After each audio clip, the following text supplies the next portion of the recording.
it's yeah, these are difficult situations if that would arise, especially in a believing couple. No? Should not be, but yeah.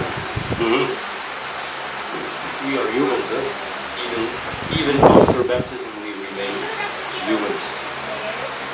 Let me see. Where am I?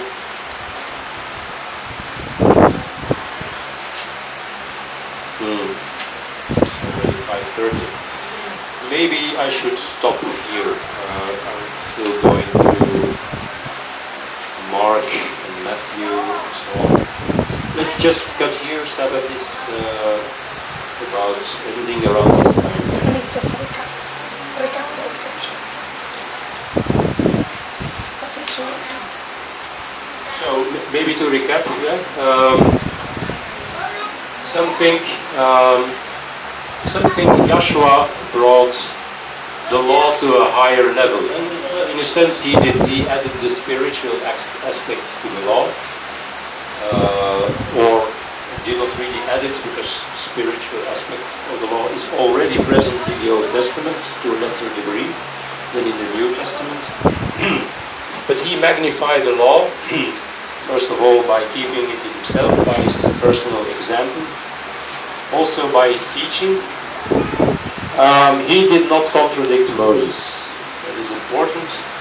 It would be strange, after having confirmed in Matthew 5, do not think I came to do away with the law or the prophets.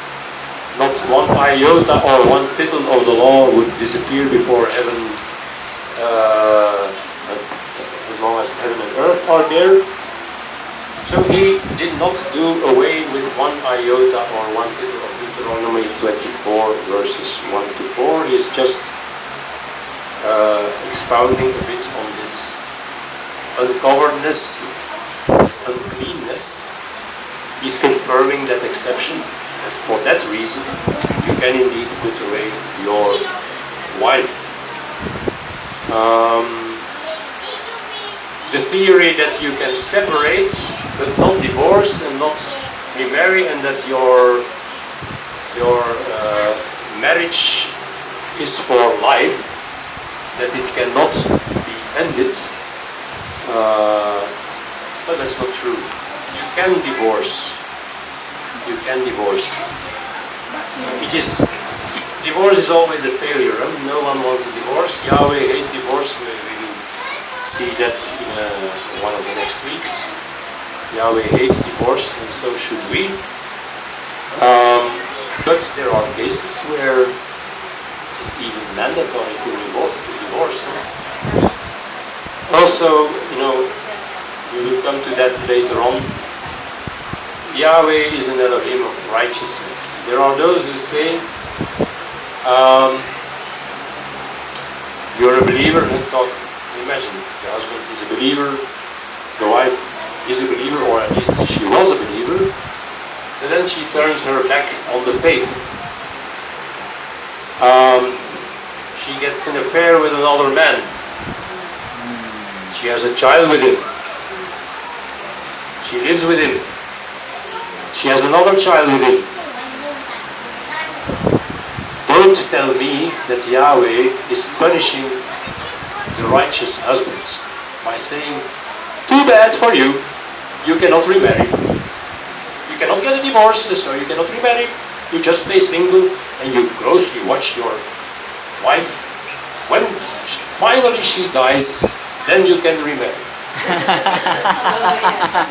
That's not righteousness. That's not the Elohim I am serving. I hope it's not the Elohim you are serving. Yahweh is righteous.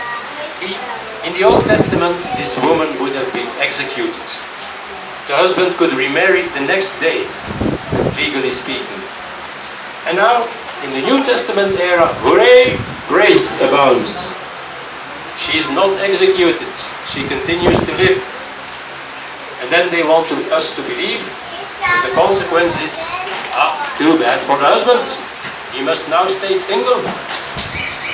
That's an extremely severe punishment. Wouldn't you agree? If as we read, as Apostle Paul says, He is burning with desire to marry. And for year after year after year, he is sort of hoping, well, when will she finally die? So I can remarry. And hooray!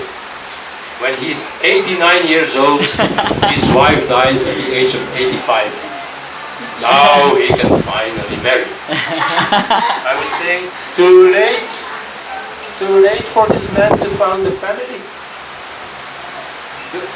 The point I want to make is, this is not righteousness. We should have, even common sense should tell us this cannot be true. This cannot be, this is not righteousness, this is extreme unrighteousness. And that's not the Yahweh, the Elohim we are serving.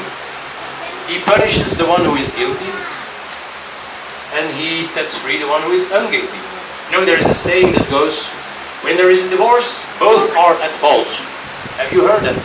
At least in the West I have heard that say, many people claim that. They are both to blame. Well, are they both to blame? One thing is sure, no one is perfect. No one is perfect. But let me tell you, there are couples of unperfect people who are quite happy, in spite of their imperfections. So don't tell me, because neither of them is perfect, that automatically both must be guilty. No, of course not. If he's committing incest, then why would the wife be guilty? No, that's nonsense. It's just nonsense. So we must learn to judge righteously, just as Yahweh is righteous, and we must, you must sense that certain teachings are simply just don't hold water. They make no sense whatsoever. It makes no sense that grace in the New Testament, meaning the one who is guilty is not put to death, but is given the opportunity to repent.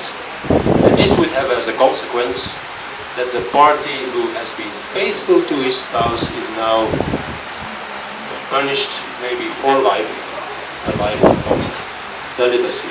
It's simply not true. And Scripture proves it. Scripture proves it. This is not human invention. Having said that Yahweh hates divorce, the divorce is always a failure. A failure.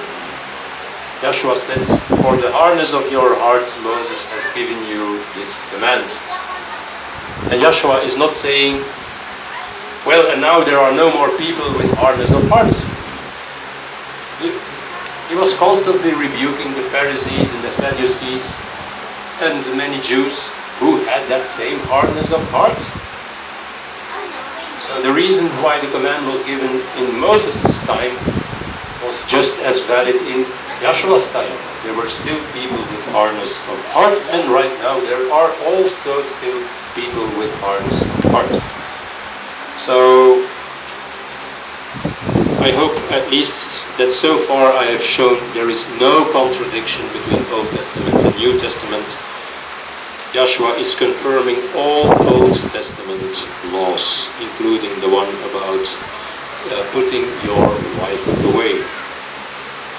But he's correcting the attitude that existed at the time of having easy divorce. Easy divorce.